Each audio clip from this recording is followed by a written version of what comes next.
여러분 반갑습니다. 짱구 박사입니다.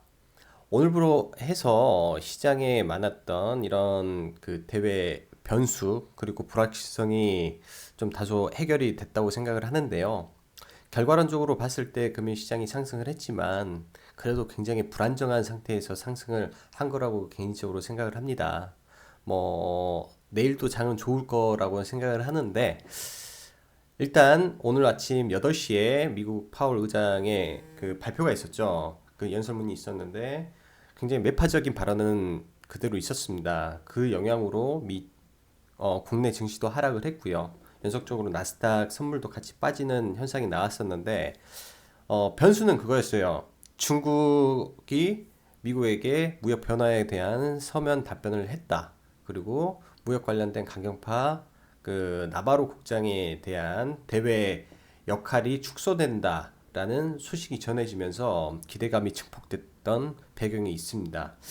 사실 이거와 더불어 그리고 중국 쪽에서 그 어제 하나의 해프닝이 있었죠. 제가 영상을 끝내고 나서 이 뉴스가 나와서 제가 댓글로 달아드렸었는데 중국 관광 관련한 전면 개방이라는 소식이 나왔었어요. 그로 인해서 금일 대부분의 상승 섹터 그리고 강력한 상승을 보였던 쪽은 중국 소비재 쪽이 단연 강력한 상승을 보였고요. 그 다음에는 오락 쪽, 즉 엔터 쪽이 상승을 많이 보여주었습니다. 그래서 전반적으로 시장은 이렇게 체크를 하고요. 금일 바이오주 관련해서 셀트리온이 굉장히 강세를 보였는데 사실 제가 생각했을 때는 지수를 어쩔 수 없이 끌어올려야 되기 때문에 상승을 시켰다라고만 판단을 할 수 있고요. 아직도 다소 보수적인 생각입니다. 예전 같으면 신라젠이라든지 이렇게 공격적으로 제가 들어가고 싶은데 약간 아직도 조심스러움이 있어요. 일단은 셀트리온은 상승을 했는데 저 개인적으로는 좀 보수적으로 여전히 봐볼 생각입니다. 왜냐면 실적 자체가 개인적인 생각이지만은 컨센하고 부합이 되지 않았고 실적은 여전히 하향 조짐이 있어요. 그리고 트룩시마가 얼마나 빨리 미국 시장에 안착을 하는지가 결국 셀트리온 헬스케어를 좌지우지할 텐데 국내 코스닥이라든지 코스피 증시를 장기적 관점으로 봤을 때는 그리 좋게 생각을 하지 않기 때문에 이렇게 지수 관련해서는 단기 상승 시에만 보고 그렇게 좋게 생각을 하지 않습니다. 마지막으로 남북경협주 관련해서 금일 수급이 굉장히 많이 들어왔거든요. 일단은 며칠 더 보셔도 될 것 같아요. 18일 날 일단 현정은 회장 방북 일정 정도 있고 하니까 기대감이 아직 살아 있어요. 살아 있고 금강산 관련한 기대감 그리고 다시 이런 뉴스가 많이 나오니까 남북경협주는 그렇습니다. 호재에 사고 호재에 팔고 악재에 사야 된다는 거는 네, 머릿속에 항상 가지고 매매를 하시면 최소한 큰 피해는 없지 않나 싶어요. 왜냐면 좋은 뉴스에 있다가 악재 하나면은 바로 한 방에 원위치로 가는 현상이 너무 많이 나왔기 때문에 대부분의 개인 투자자분들도 그런 현상을 아시니까 학습 효과가 굉장히 심할 겁니다. 일단은 매매 동향 먼저 볼게요. 아직도 코스닥은 해결이 안 되고 있어요. 웨이는 끊임없이 매도로 일관을 하고 있고요. 좀 달라진 게 금투가 좀 돌아왔는데 이거는 큰 의미를 두지 않겠습니다. 결국 빠져나갈 물량이고요. 아직도 수급은 큰 변화가 없어요. 일단 코스닥도 일단은 장 후반에 프로그램 매매가 굉장히 많이 들어왔거든요. 그러면서 일정 부분 차익 실현, 그러니까 바닥에서 사신 분들은 차익 실현이 좀 있었을 거고 그 외에 손절 물량도 좀 상당히 있었을 거예요. 예를 들어서 제약바이오에서 특히 많이 나왔을 거라고 생각을 하고 일단 코스닥 관련해서 이 시점에 이런 뉴스 기사들이 많았고 전반적으로 중국 증시가 강세로 돌아서고 나스닥도 강세를 돌아서면서 급격하게 저희 증시가 상승을 했거든요. 이 시점에 프로그램이 전부 다 터졌어요.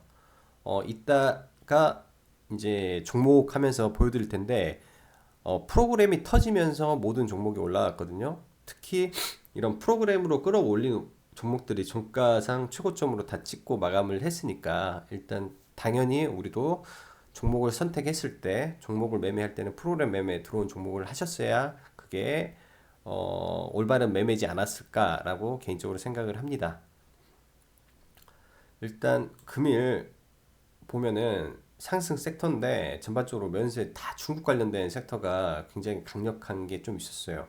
그 외에 미디어, 그다음에 남북경협 쪽. 딱 보면은 제약 섹터는 없습니다. 사실 많은 개인 투자자들이 생각을 했을 거예요. 삼성바이오로직스 사태가 끝나면 제약바이오에 반사 이익이 생겨서 상승을 하겠다. 하지만은 결과적으로는 제가 봤을 때 제약바이오 그냥 섹터만 살려놓은 꼴이라고 해야 될까요? 셀트리온 헬스케어 셀트리온으로 아직은 미지수가 좀 있으니까 좀 더 보수적으로 보시는 게 맞을 것 같습니다. 그리고 코스피는 수급이 괜찮아요. 코스닥은 저도 지금 처음 확인해 보는데 여전히 안 좋습니다. 코스닥 네 위험해요. 위험해요. 코스닥은 제약바이오 쪽인데 오늘도 열심히 네 제약바이오 개인들이 굉장히 많이 사더라고요. 조심해야 됩니다. 열심히 사요. 개인들 진짜로 어떻게 되려고 하는지 목숨 걸고 이렇게 사는 것 같아요. 제약바이오를 개인들이 다른 쪽에서는 절대 안 사거든요. 지금 이거 정말 중요한 거예요. 안 사요. 제약바이오. 근데 개인들이 계속 삽니다. 안 사는데. 그러니까 이게 지금 굉장히 큰 문제예요. 이 물량 자체를 떠넘기기 할 수도 있으니까요. 우선 셀트리온 헬스케어 먼저 볼게요.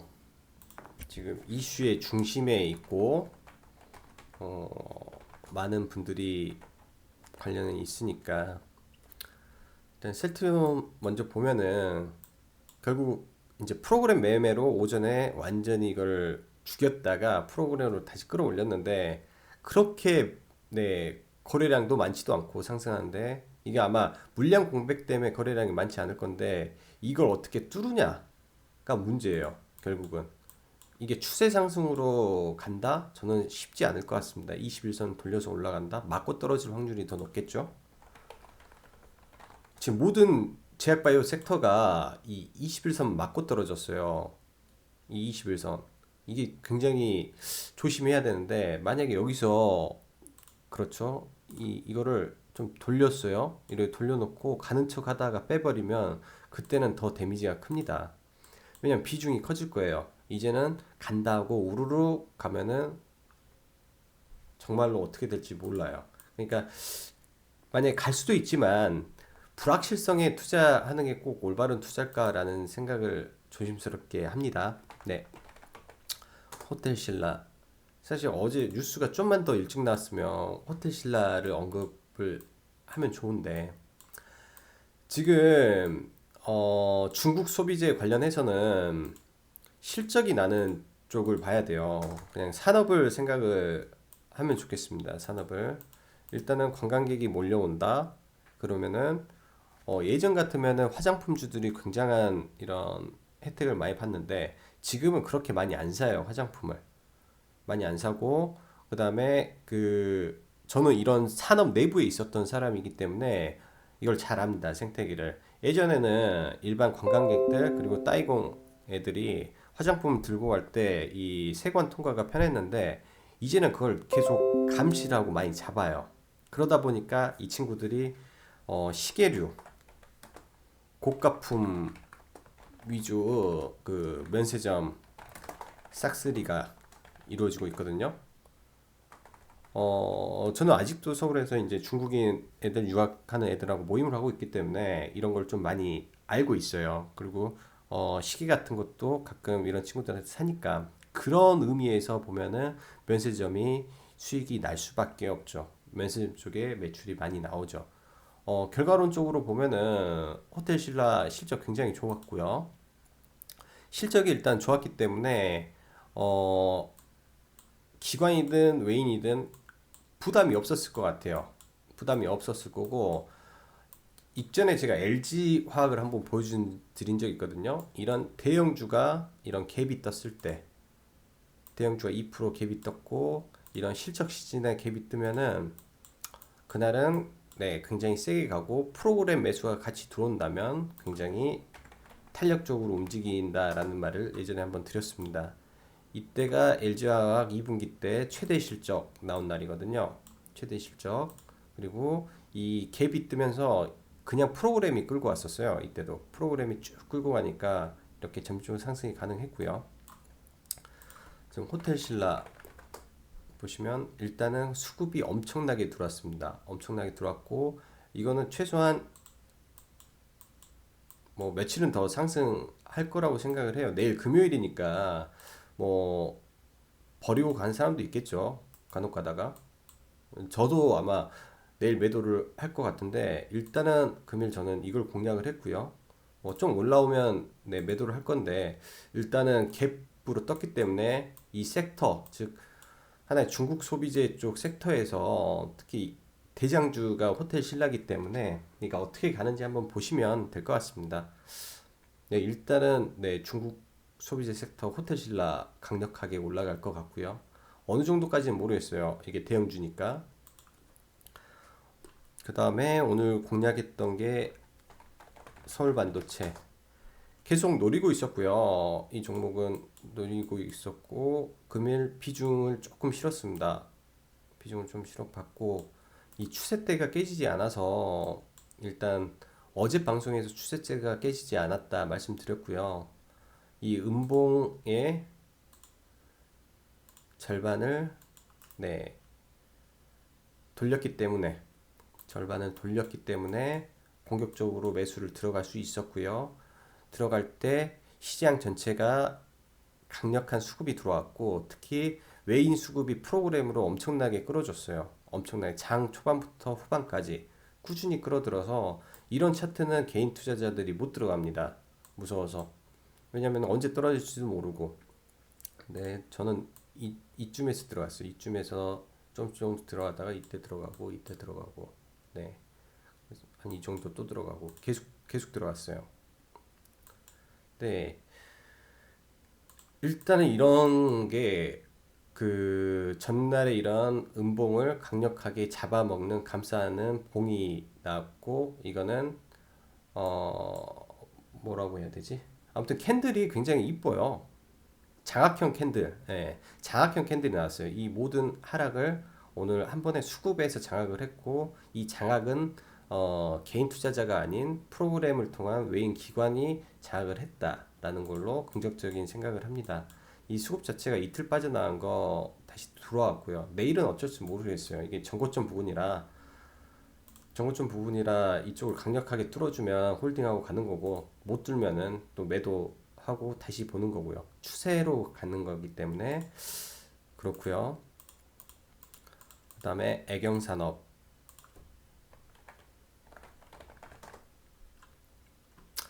화장품주들은 대부분 망했습니다. 제가 봤을 때 제이준 말 많이 나오는 제이준인데 이거 망했어요. 실적 꽝이고요. 아무리 좋아도 이거는 네, 뭐 쇼 커버링 정도나 되겠지 안 돼요. 신용도 굉장히 높고 망했습니다. 중국에서 안 팔려요. 실적도 당연히 안 좋을 거고요. 보지도 않았는데 이거는 분명히 실적 예, 망했어요. 그 안 팔아요 이게. 이게 원래 물광팩으로 해서 유명했는데 안 팔립니다. 그리고 뭐 리더스 이것도 뭐 별로고 무조건 이익 안 나올 거예요. 얘네들도 제닉도 마찬가지 거고 CSA 조성화도 별로고 이게 대부분 안 좋을 거란 말이에요. 근데 좋을 수밖에 없는 회사들 OEM 회사 코스맥스 괜찮을 거고 아무래도 예전 같지가 않아요. 아모레퍼시픽도 설화수가 그렇게 이제 많이 찾는 제품이 아니기 때문에 안 좋고 금일 상한가 간 토니모리 이거 굉장히 회사 위태위태합니다. 로드샵 위주의 화장품이 별로 안 좋고 예전에는 달팽이 크림으로 굉장히 유명했거든요. 달팽이 크림으로 유명했는데 여러분들이 사실 달팽이 크림을 요즘 쓰시나요? 실생활에서 안 쓰실 거예요. 많이. 그게 첫 번째 문제고 이 그 달팽이 크림 이외에 좋은 제품이 나오질 않았어요. 지금 이 상한가가 어떻게 보면은 개인들 현혹하는 상한가입니다. 이 다음에 올랐다가 들어가면은 끝도 없이 떨어져요. 이런 종목은 조심하셔야 될 종목이라고 생각을 합니다. 애경산업은 어 일단은 화장품도 괜찮고요. 근데 이거는 종합 생활용품 회사로 보시면 돼요. LG 생활 건강 같이. 오히려 이런 애들은 덜 죽습니다. 왜냐면 종합적으로 제품을 판매하기 때문에 뭐 샴푸라든지 등등에서 다 나가니까. 그래서 실적 유지가 될 거예요. 애경산업도 그나마 실적 유지가 되는 네, 중국 소비재 중에 하나. 잠깐 224억 그러면은 컨센 15일 224억 실적은 그나마 괜찮네요. 차라리 보신다면 이런 주식을 같이 보셨으면 돼요. 왜냐면 그래야 기관하고 외인이 같이 들어올 수 있으니까요. 그 다음에 기존 관심주 어제 말씀드린 아이마켓 오늘 매도한다고 말씀드렸잖아요. 생각보다 많이 안 가더라고요. 이게 1, 2, 3, 4, 5 보통 5일 봉에서 올라가는 게 맞는데 이게 연장을 타버렸어요. 그러면은 이 5일선이 어제는 이 한참 아래 있었거든요. 여기 이 정도 있었는데 오늘은 이 봉이 사라졌잖아요. 이 봉이 사라졌으니까 기존에는 1, 2, 3, 4, 5 이 5일의 합으로 계산했던 것을 1, 2, 3, 4, 5 그러니까 5일선이 당연히 시초가부터 올라와 있죠. 그러면은 시초는 웬만하면 상승을 많이 합니다. 근데 저는 여기까지는 가줄 거라고 생각을 했는데 생각보다 그냥 8,000원에서 끝나버리더라고요. 그래서 뭐 미리 걸어놓던 거랑 나머지 부분은 네 마이너스에서 그냥 다 정리를 했어요. 이게 강하게 못 치고 가가지고 좀 아쉽습니다. 이거는 아쉽고 로보티즈 장 초반에 어제 공략한다고 했는데 호텔신라가 훨씬 좋았죠. 호텔신라 비교할 게 안 되니까 훨씬 좋았고 그리고 호텔신라 같은 이런 갭으로 뜨는 애들 있잖아요. 그 갭 뜨면은 이렇게 털고 가요. 이런 자리 털고 가니까 많이 털려요. 이런 자리에서. 그러니까 갭 뜨면 사실은 바로 손절 그 매도를 하는 게 아니라 좀 기다렸다가 수급 움직이는 거 보시면서 하시면 될 것 같고요. 그 다음에 OLED 관련해서 말씀드릴게요. 에피시스템. 지금 애플이 문제예요. 그 애플이 조금 풀렸으면 좋겠는데 오늘 일단 잠시만요. 오늘 일단 야간에 나스닥 쪽이 지금 나스닥 선물이 조금 양호했으니까 우리도 반등했으니까 이게 반등을 하면서 애플이 좀 반등을 해줘야 돼요. 지금 애플 자체가 보이시죠? 이게 너무나 급하게 떨어졌거든요. 사실 여기를 어제 방송에서 이렇게 올라타주기를 바랬는데 아예 떨어져 버려서 어쩔 수 없이 그 목표가 하향 리포트가 나오고 해가지고 일단 떨어졌는데 오늘은 반등이 좀 나아져야 되겠죠? 그러면은 IT 쪽에 반등이 좀 있을 거라고 생각을 합니다. 제약바이오는 모르겠어요, 아직은. 네, 그럴 거라고 생각을 하고 오늘 제가 몇 개 종목을 한번 준비를 했어요. 이게 대장주 그 예전에 인콘이라는 종목을 누가 말씀을 물어봤었는데 제가 정고점에는 터시라고 그리고 이런 갭을 메꾸지 않은 이상은 봐도 되는데 정고점엔 터시라고 이런 종목들이 좀 찌라시가 굉장히 많은 종목이거든요. 이게 여기서 올라간 이유도 찌라시로 올라갔어요. 뭐 이내 회사가 갑자기 제약바이오를 하겠다. 그리고 여기 날 뭐 제약바이오 회사를 또 인수를 했다. 그러면 사람이 기대감이 많잖아요. 근데 뭐 이게 욕심일 수도 있고 여기서 이거를 돌파해서 올라가면 좋은데 돌파를 못했을 때는 정말로 그 대가가 처참합니다. 정말 돌파를 못했을 때. 그러니까 이런 구간에서는 가급적 항상 리스크 관리를 하셔야 돼요. 여기서는 절대적으로. 제가 오늘 어제 그제 이 종목을 보다가 찌라시가 너무 남발하기 때문에 좀 관심을 가졌는데 와 이렇게 급락이 나오네요. 네, 조심하셔야 돼요. 그래서 한번 네 말씀드린 거고요. 오늘 장도 이렇게 마감을 했네요. 아무래도 내일장 그리고 다음 주에는 그래도 시장이 좀 양호하지 않을까 싶습니다. 11월 30일까지 이제 국내 금리 인상 이슈 외에는 뭐 특별한 이슈가 없을 거라고 저는 개인적으로 판단을 하니까요. 그때 이 시기에 매매를 잘 하시면 네, 좀 좋은 결과 있지 않을까 생각합니다. 이제는 서서히 비중 올려 가셔도 되고요. 제약 바이오 쪽도 옥석 가리기를 좀 잘 하셔야 될 것 같아요. 저도 이게 어, 시장을 보다 보니까 이런 순환매가 지금 굉장히 빨리 돌고 있거든요. 이번 주는 어떻게 보면 오락 섹터가 꾸준히 수급이 들어왔었어요. JYP라든지 엔터 쪽에 꾸준히 수급이 들어오다가 그리고 월 그 주초 지난주 말 쪽에서는 OLED나 IT 쪽이었죠. 그리고 오늘 갑자기 중국 소비재로 넘어갔어요. 그렇다면은 이 다음에는 또 그러니까 이게 시세의 연속성이다 이라고 생각하기보다는 지금 기관 쪽에서 순환매를 하면서 지속적으로 매도를 하고 있다라는 쪽으로 해석을 하셔야 되거든요. 올라오는 섹터에 물리시면 안 돼요. 올라오는 섹터에서 짧게 먹고 다른 섹터로 옮겨간다라는 생각을 해야 되지. 아니면 기존의 그 올라오는 섹터가 내가 보유하는 종목이다 하면은 일정 부분 네, 떨어질 때 이렇게 비중을 줄이는 게 아니라 상승을 할 때 비중을 일정 정도 줄여 놓으신 게 좋을 것 같습니다. 주말을 이용해서 제가 시장을 보는 전반적인 네, 시각하고 그 다음에 장기적으로 우리나라 시장을 어떻게 보고 있는지 그리고 이거에 대한 근거는 무엇인지에 대해서 라이브로 한번 찾아뵙겠습니다. 오늘도 고생 많으셨고요. 수능본 자녀 두신 분들 네, 저녁 식사 맛있게 하십시오. 감사합니다.